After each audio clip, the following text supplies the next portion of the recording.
Si vemos a la gramática como una empresa, entendemos que es como una normativa que se encarga de distintos departamentos. Entre ellos está la morfología, la prosodia, la ortografía y la sintaxis. Comenzamos la segunda unidad de la materia dedicándole exclusivamente atención a la prosodia, que etimológicamente nos dice que no es más que el estudio de todos esos elementos acústicos de la voz y todas esas cualidades tonales, ¿no? La prosodia alimenta muchísimo la comunicación porque a través de esos patrones melódicos de la voz te puede identificar las emociones de una persona, te dota de riqueza el discurso y expresa la intención comunicativa de cada persona. La disciplina de la prosodia se va a encargar de dos aspectos, la pronunciación y la acentuación.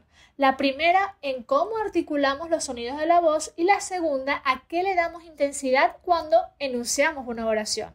Y estos son sus componentes. Los prosódicos son esas variaciones de intensidad entre una sílaba y otra y que no hay necesidad de que lleve tilde. Ejemplo, mesera tiene la fuerza tonal en C y las otras tienen menor fuerza, por eso la llamamos sílabas átonas. Otro ejemplo que confirma cómo el tono de voz puede variar el significado de una misma palabra es hábito. Tenemos la primera que está acentuada y luego viene una segunda con un acento prosódico porque no lleva tilde, elevación de tono en el medio. Entonces me dice habito. No es hábito de costumbre, sino hábito de ocupar un lugar. Si la diferenciamos con esas palabras que sí llevan tilde, entonces estaríamos hablando de acentuación ortográfica. Esas que tanto nos dieron a conocer en el colegio de palabras agudas, graves y esdrújulas. Bueno, a eso lo llamamos acento ortográfico. Una de las pocas chuletas que yo sí le pido que se lo aprendan de memoria. Y es sencillo. Cuando una palabra termina en vocal N o S, es aguda. Lo acentúas en la última sílaba. Cuando no tiene ninguna de estas tres, lo acentúas en la penúltima. Y ya el resto, las esdrújulas y las sobreesdrújulas siempre van acentuadas. Por último está el acento diacrítico. Y es que resulta que una misma palabra puede significar dos y hasta tres cosas, depende si usas la tilde o no, por eso es tan importante. Ya les pongo ejemplos de acentos diacríticos. Son los tres tipos de acentuación básica de la gramática. Espero que lo entiendan teóricamente para cuando vayamos a la práctica sepan el por qué le damos fuerza tonal a una sílaba y no a otra en un contexto dado. De esta manera conocimos los tres tipos de acentuación más importantes y ahora comenzamos a ver cuáles son esos elementos que conforman la pronunciación. Ya hablamos del acento, ahora pasamos a la entonación. La entonación es un elemento de la prosodia que le da color a la voz. No es lo mismo un relato informativo que una narración para un juego de fútbol, ni mucho menos para un espacio publicitario. La entonación tiene una parte intelectual y fíjense con esta frase que es un ejemplo buenísimo. Depende de donde tú le pongas el tono, le atribuyes importancia a ciertas cosas y a otras no.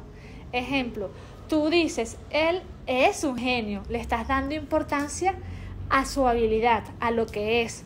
Si tú dices, es que él es un genio, le das importancia a la persona, no tanto si es un genio o no, sino que es él. Entonces, la tercera frase es el ejemplo que puede parecer hasta de doble sentido, sarcástico. Tú dices, él es un genio. Terminamos con el componente de la entonación y pasamos a la pausa.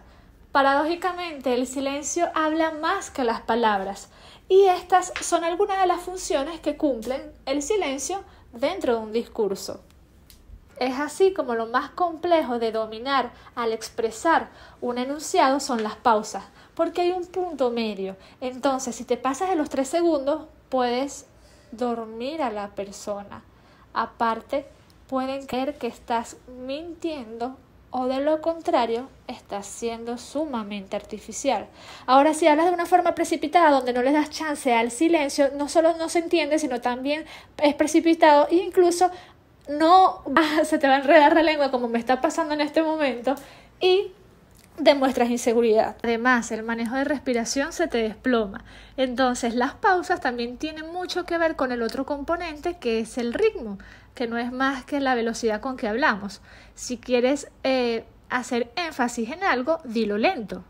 Si por el contrario son cosas descriptivas y no quieres que la gente preste tanta atención en eso, hazlo un pelo más rápido. Eso sí, les recomiendo que en la introducción de un discurso y al final de una oración siempre bajen la velocidad. Por último, para cerrar con los componentes de la pronunciación, tenemos el timbre. Y esta no es más que el chillido que tiene cada persona que lo hace especial y le da su sello, ¿no? Esta va a depender mucho de las características orgánicas de cada persona, es decir, de la faringe, de la posición de los dientes, de la boca, y en sí todo esto le va a dar un color especial a cada voz. Con esto quiero cerrar este video mostrándoles la importancia de la prosodia y del cómo se dice mucho más de lo que se dice. Es decir, 7% nada más tiene un peso de impacto en la persona cuando escucha lo que dice el emisor. Y más del 90% se lo atribuimos al lenguaje corporal y al lenguaje paralingüístico, que es la prosodia.